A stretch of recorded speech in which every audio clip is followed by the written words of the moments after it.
I'm constantly reminded how powerful human connection can be.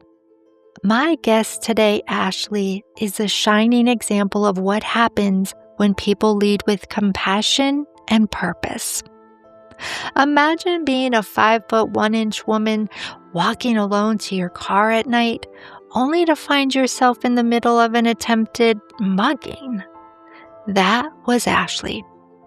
But instead of reacting with fear or anger, she responded with something unexpected: kindness. And it changed everything. Ashley's story goes far deeper. From a childhood shaped by unhealed generational trauma, she learned early on that pain has a way of repeating itself, unless we face it head on. She did just that, seeking therapy and breaking cycles that had lasted generations. A brilliant mind, Ashley studied data analytics at Harvard and worked in AI development, helping build systems from the ground up. But even with all that success, something was missing: a greater purpose. She found it by listening to the voices of women trapped in domestic violence. Women who couldn't leave, who had no proof, no safety, no way out. In 2024, Ashley launched Persephone AI, a discreet, encrypted app hidden within your phone. It allows survivors to safely document abuse, build a safety plan, and choose when and with whom to share their story. Whether it's uploading evidence, identifying safe contacts, or exporting certified files for legal use, Persephone puts power back into the hands of those who feel powerless. 1 in 4 women will experience domestic violence. Ashley wants them to know you are not alone, and there are tools to help you reclaim your voice. She's driven by empathy, fueled by innovation, and guided by purpose. Ashley, thank you for being my guest today, and welcome to the I Need Blue podcast. Thank you, Jen. You said that so beautifully, and I'm so delighted to be here. I almost can't do it justice. I wish you could introduce me everywhere I go.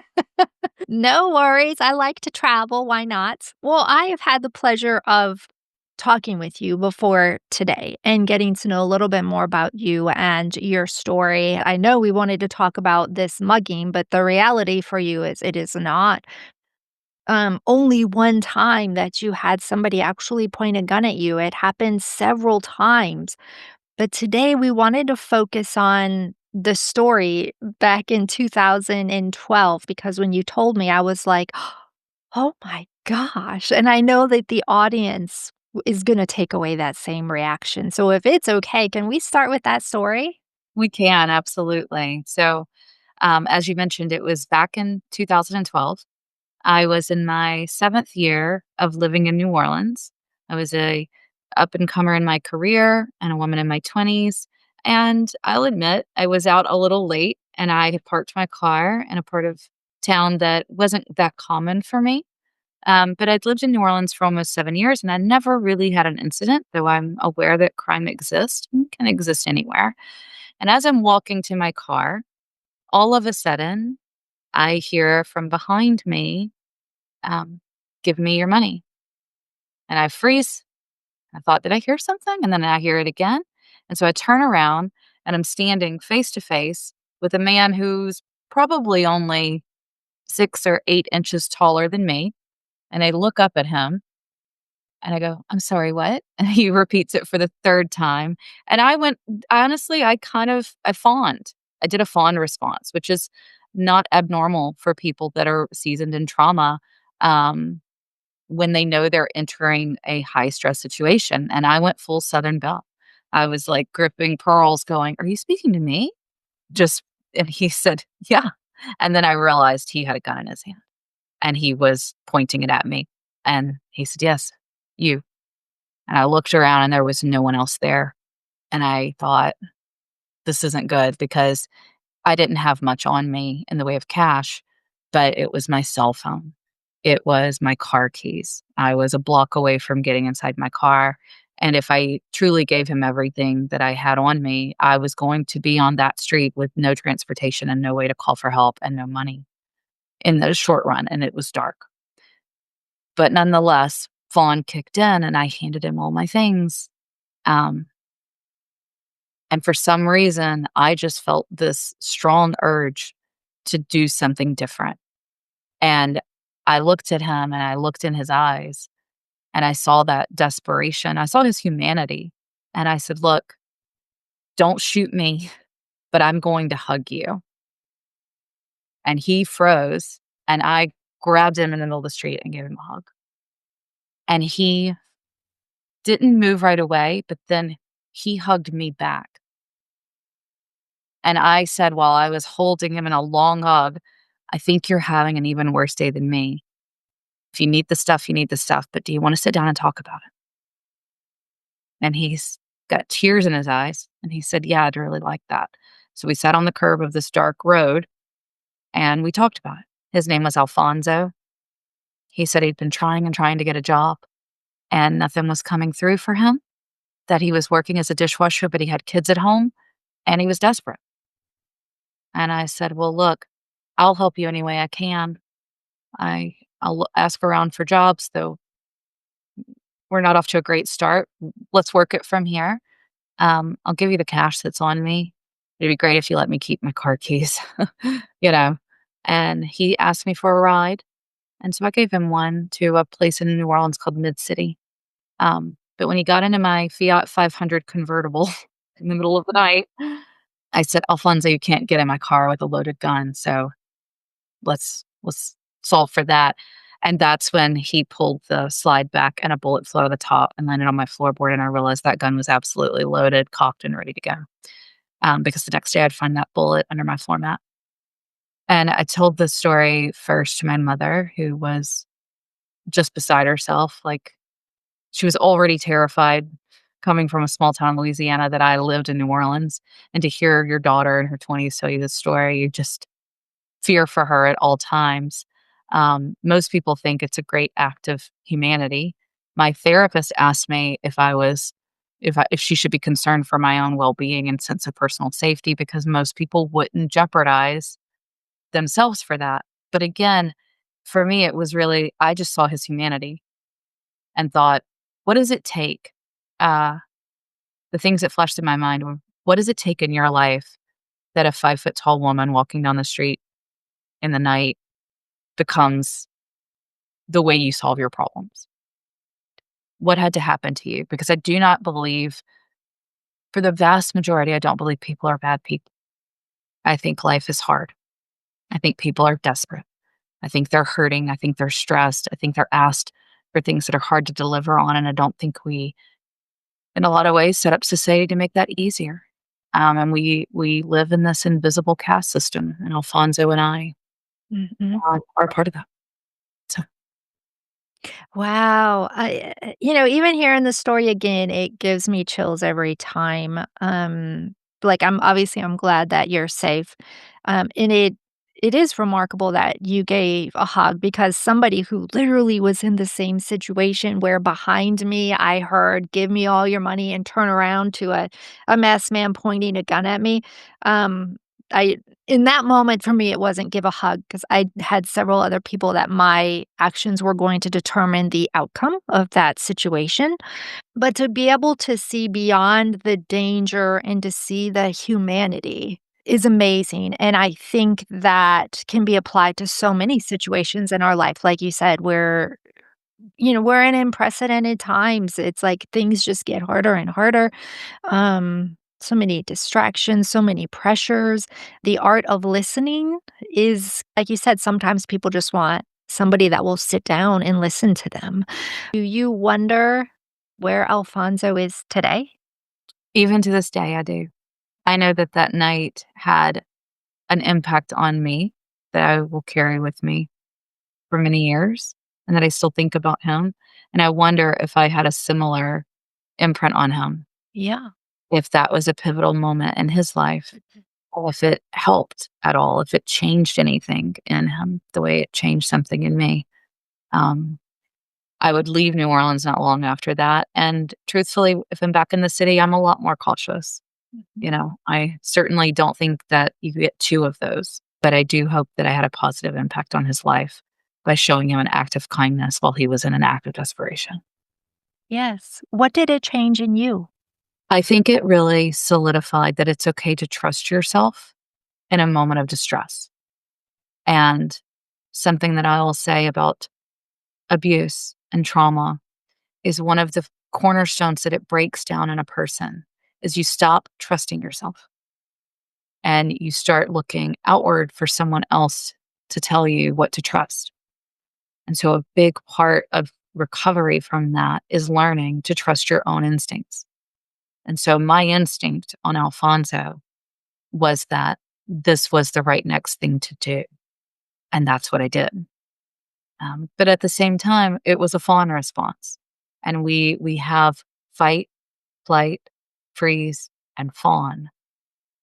And I had had years of practice disarming volatile people. Mhm. It's an effective skill, but it is absolutely a way to de-escalate someone. Yeah. Can you dig a little deeper into that for the audience in regards to de-escalating? Yeah, I think when you've had experiences where you need to navigate abuse and you're living within it, Mhm. you learn how to de-escalate the abusive person. And that is the fawn response. And you can hone that over time. It can also extrapolate it across your personality. I would go on to therapy and learn this.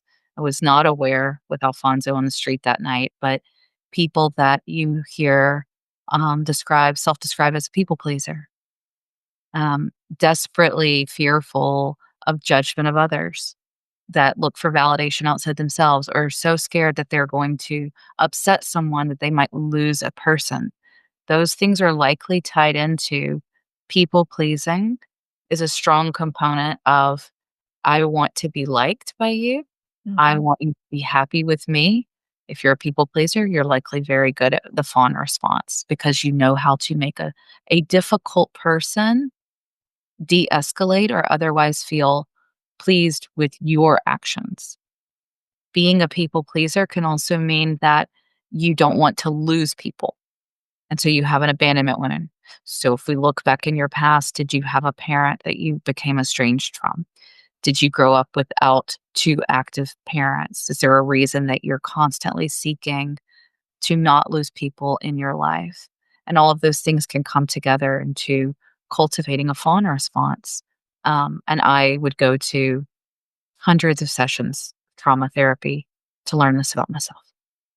Yes, I know when you were, telling us about the mugging, you mentioned you were an individual with seasoned trauma. And that because of what you had inside of you, it was kind of dictating your response, like you just said, in that moment. And so I found that fascinating. And one of the things we're going to talk about also is the generational trauma. So, what did your childhood look like? What experiences did you have that as you were going through all these therapy sessions, there are layers, right? And as you dig in the layers, you were like, oh, didn't know that was there, you know? Can we explore that a little bit from the childhood on, if you're comfortable?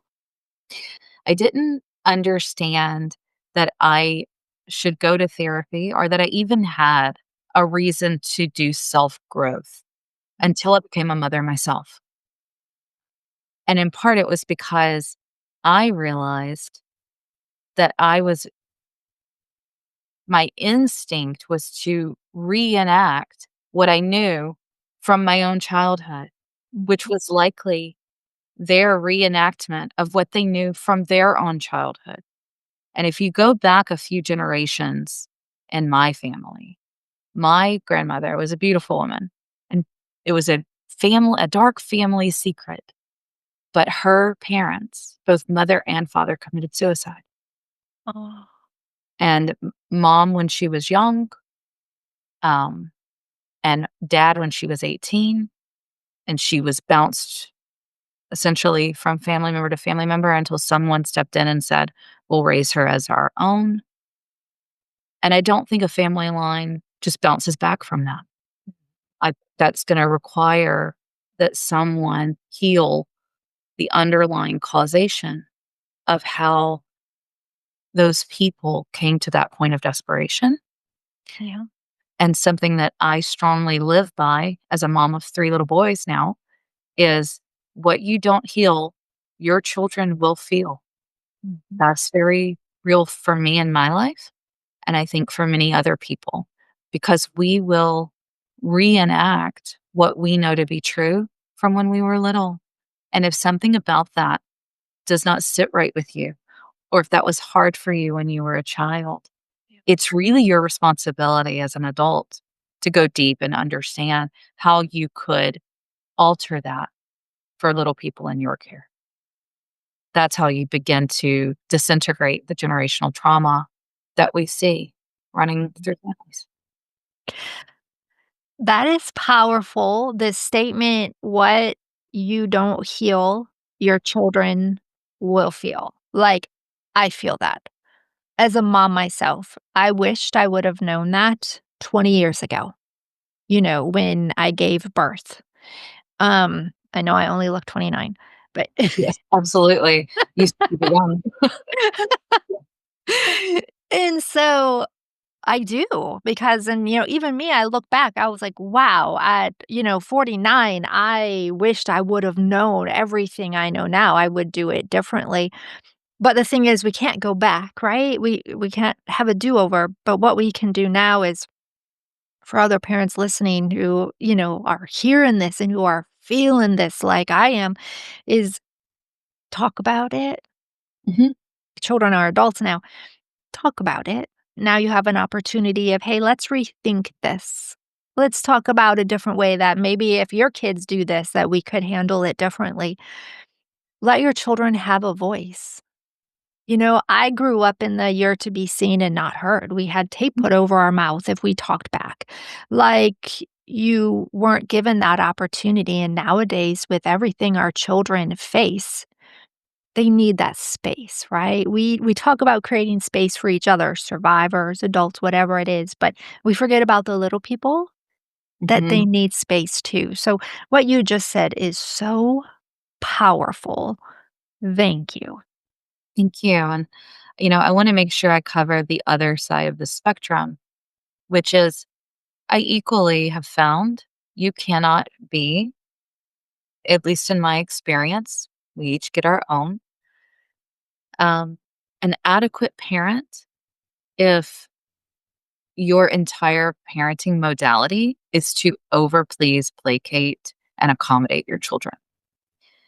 So I feel like it wasn't as simple as saying, well, I never want to hit my children or spank my children or yell at my children. Mhm. Therefore, I'm just going to be so accommodating.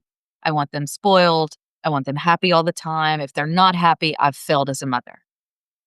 You can't go that extreme either. If you are people pleasing towards your children, they grow in entitlement. They can't meet tasks. They cannot acclimate correctly into society because they believe that they are special above that, not required to do those things. If you have a desire to overcompensate in your parenting, then look inside yourself for what need is that filling? Do you have a problem with distress tolerance? Are you capable of watching them struggle a little bit? Because our goal is really to raise them to be able to go out on their own and live a healthy, functioning life that they can feel good in. I like to say that building companies and raising babies is not all that different. If I do my job well enough, you won't need me to do it anymore. um, and that's the goal. So, Yeah. Going back to what you saw in Alfonso's eyes, it's humanity. Finding that balance in parenting to end up with, a child that is full of humanity and understanding. So, yes, thank you so much for sharing that as well. Parenting is not easy. It's like this, I don't know, circle, thing. And there's no manual on people because we're all different, been through different things. So, I love what you shared. This episode is actually going to come out September 29th. And as we know, October is Domestic Violence Awareness Month. So I love that we're having this conversation now. You determined that there was a need for women who are in situations they could not get out. Can you tell us what led up to your discovering this software now that is going to make a huge difference in women's lives and men as well? Absolutely. So, Persephone AI was really born out of my own personal need and talking with others that I knew had navigated complex situations and needed a similar packaged piece of technology. What most folks said to me early on when I was constructing how it could all work together is they said, "Doesn't that already exist? I feel like someone's already done that. Are you sure there isn't anyone else that's done that?" And what I would eventually find is, yes, the Australian government did it. Um, and it did seem like there was a police officer in America that did a similar version for police. But truthfully, as far as just everyday folks, and I need this and I need it simply, no one had done it. And it seemed really important to me that at the intersection of my skills with my knowledge of what it can feel like inside of those situations and what you may need to do to protect yourself and your family, coupled with my academic studies around artificial intelligence and innovation and designing systems and data, that I felt almost obligated to give this to people so that if someone needed it next, they would have it. What Persephone is pretty simple. It is an app available to you in Google Play or on iOS that you can download and on iOS easily hide on your phone. But even if you cannot hide it, once you open it, it does not look like what it is. Once you are into the login area, you can make static real time notes. You can upload audio and video recordings. You can upload files. You can transcribe your audio and video, and you can do language translation on everything. You can add safe people that you could SOS your file to, or you can download your body of evidence to use now or later if you were to need it. And so it is a culmination of a safe place. Think of it like a vault where you can get information off of your devices out of a journal and onto our servers so that we can house it for you for the time when you may be prepared to take some type of step forward. And in essence, it is the beginning steps of what they will tell you in therapy if you are trying to design a safety plan to exit an escalating dangerous situation. Um, they'll tell you to identify people in your community, one or two people, and make them aware of what's happening in your private life. They'll tell you to start documenting privately what is happening to you. And if you feel comfortable, obviously share those experiences with someone you trust. And all of that is to create a footprint around what's happening. So often, what I've heard from police officers and therapists is that people are in a dangerous situation. They know that they're being abused. It's harder with emotional abuse, it's a little easier with physical abuse. But in either situation, an abuser is not abusive every single day. Mhm. They are abusive and then kind, and it's confusing. Yeah. And you believe they will change, and you likely are a loving, caring person. And maybe even in some ways, if you have things that you haven't quite gone deep enough on, you're contributing.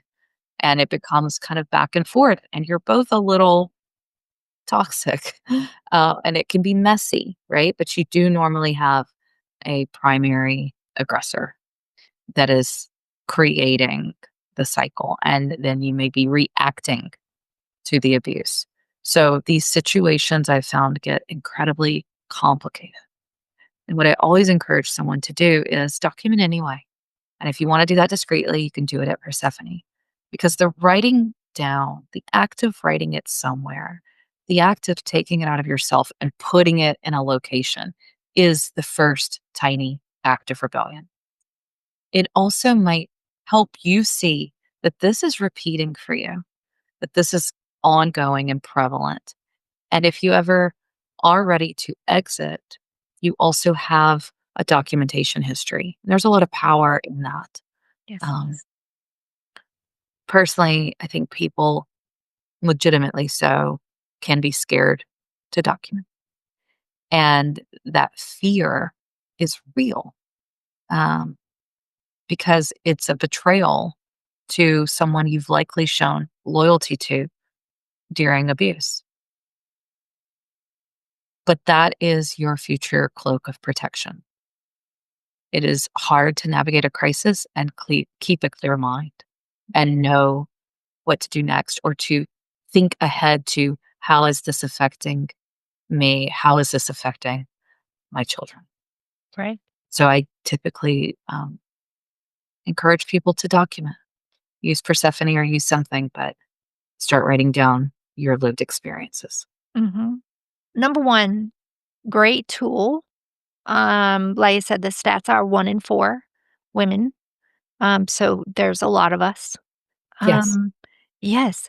And you're so right though about the whole when you write something down, it hits you a little bit differently versus just talking about it like you and I. Because you read it and you're like, oh, and, somebody might find almost in like keeping a diary, right? As a kid, when you go back and read it, you might realize, oh, that's not normal. yeah, Or, oh, he said this like 5 times in a week to me. You might see a pattern that now that you've gotten it out of your head and you've put in it, uh, you might recognize the signs, and that might help you get out sooner, potentially, right? absolutely. Mhm. Yeah, but it is a very scary situation, and it can be very dangerous and very scary to get out, so for you to have this tool for them. Exactly. And, I think things that are housed locally just on your cell phone, I've had plenty of people tell me I had evidence and they took my phone and broke it. I had Mhm. evidence and they took my phone and made me delete it in front of them. So we know that there's power in moving it to a secondary location. Yep. We know that there's a lot of value in having it secure. Think of it like a bank lockbox. How we used to, maybe they can still do that. I just know my grandparents did that many years ago. It's a secret vault where you can put these things in case you ever do need them. And I find that people should have the security of that, the peace of mind of that. When I was working to get this live last year, Google Play accepted the app immediately and allowed it to publish to their app store. iOS would take 3 more months and more developers to get it live. They actually initially wrote me 12 pages of objections about letting this app live on their app store. And one of the big reasons was, well, you aren't explaining what it really is, and you need to let people click from within the app and immediately delete their account. And I was like, absolutely not.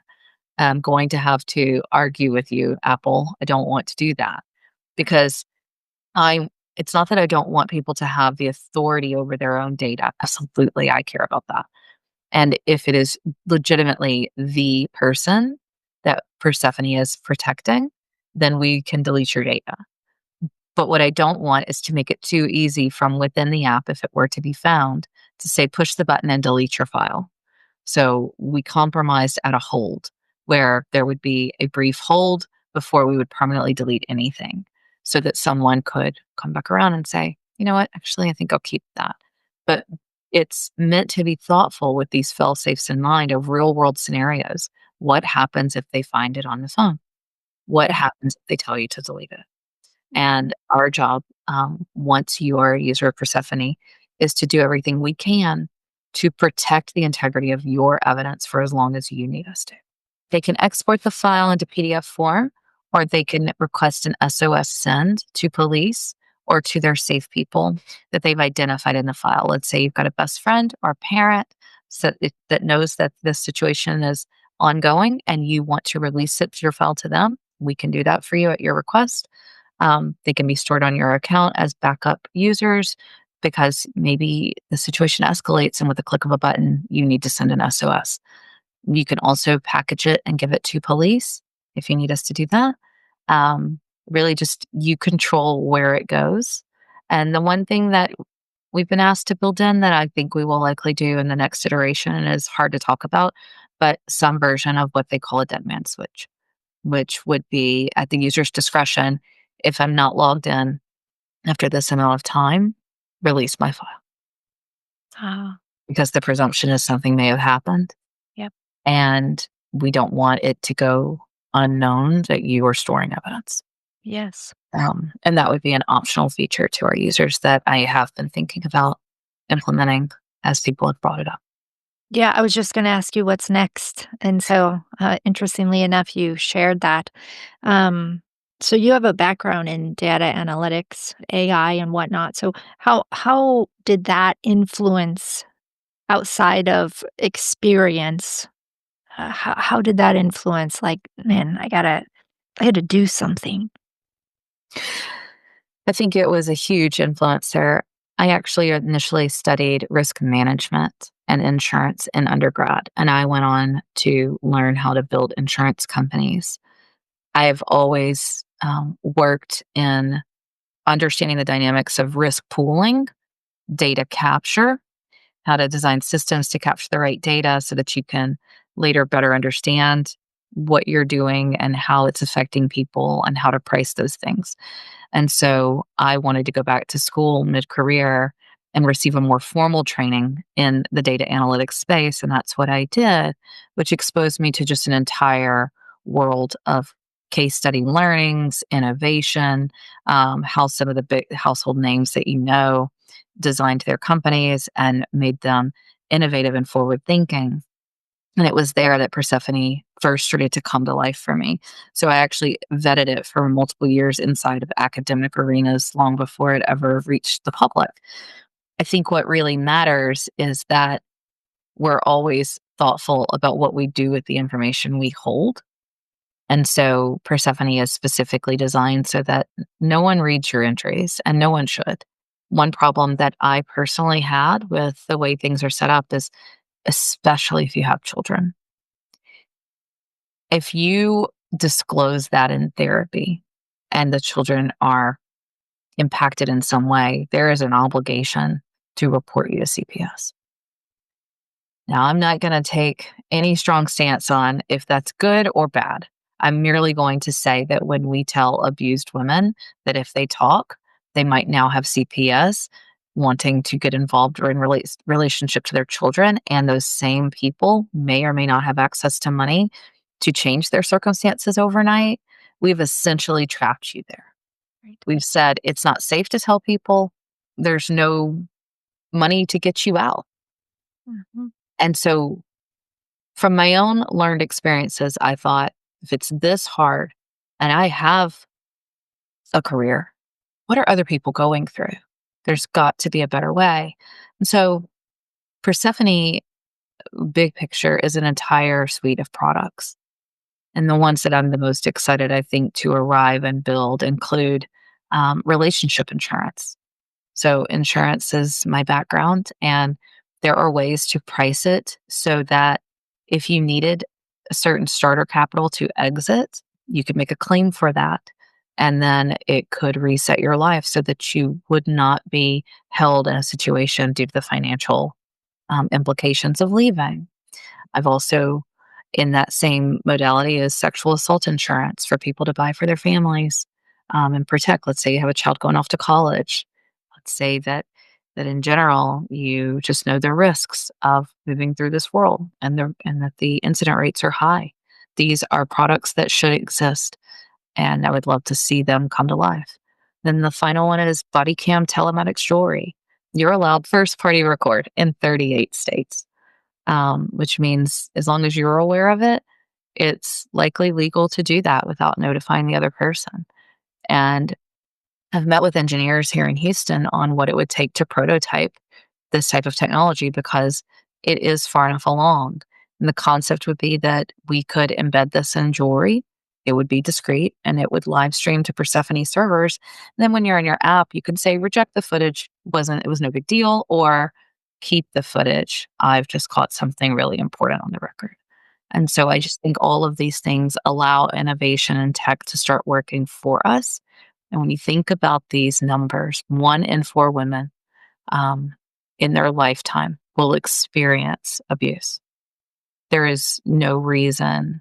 Let's elevate beyond a poster inside a bathroom stall. There's a lot more we could be doing with tech to lessen the impact of those numbers.